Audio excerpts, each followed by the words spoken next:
টানা ভারী বর্ষণ ও পাহাড়ি ঢলে সিলেট, চট্টগ্রাম ও রংপুর বিভাগের বেশিরভাগ নদ নদীর পানি বাড়ছে। সিলেটে বেশ কিছু এলাকা প্লাবিত হওয়ায় কয়েক লাখ মানুষ পানিবন্দী হয়ে পড়েছে। এরই মধ্যে বান্দরবানে নৌকা ডুবে 2 কন্যা শিশু নিখোঁজ রয়েছে।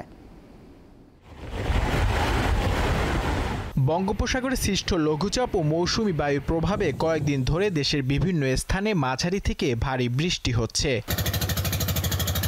বৃষ্টির সাথে পাহাড়ি ঢল যুক্ত হয় অস্বাভাবিকভাবে বৃদ্ধি পেয়েছে সুনামগঞ্জ ও সিলেটের নদ নদীর পানি। 24 ঘন্টায় সুরমা নদীর পানি 69 সেন্টিমিটার বৃদ্ধি পেয়ে বিপদসীমার 12 সেন্টিমিটার ও ছাতকে 23 সেন্টিমিটার উপর দিয়ে প্রবাহিত হচ্ছে। এতে তলিয়ে গেছে সুনামগঞ্জ সদর, জগন্নাথপুর ও তাহিরপুর উপজেলার বেশ কিছু এলাকা।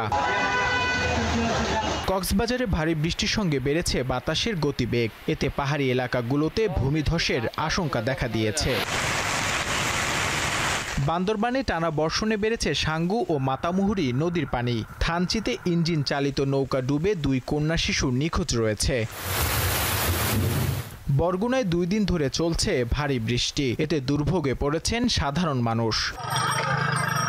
বৃষ্টি ও উজানের ঢলে শেরপুরের নালিতাবাড়িতে চেল্লাখালী ও ভোগাই নদী, ঝিনাইগাতিতে মহারশী এবং শ্রীবর্দীতে সোমেশ্বরী নদীর পানি বেড়েছে। ফলে নিচু এলাকার বিভিন্ন সবজি ও বীজতলা ডুবে গেছে।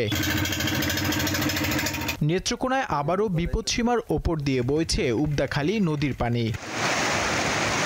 কুড়িগ্রামে ধরলা, দুধকুমার ও ব্রহ্মপুত্র নদের পানি বিপদসীমার নিচ দিয়ে প্রবাহিত হলেও কাউনিয়া পয়েন্টে তিস্তার পানি বিপদসীমার 2 সেন্টিমিটার উপর দিয়ে বইছে। এতে চর ও নিচু এলাকার কাঁচা সড়ক ও মৌসুমি ফসলের ক্ষেত ডুবে গেছে। নূর আলম, দীপ্ত, বার্তা কক্ষ।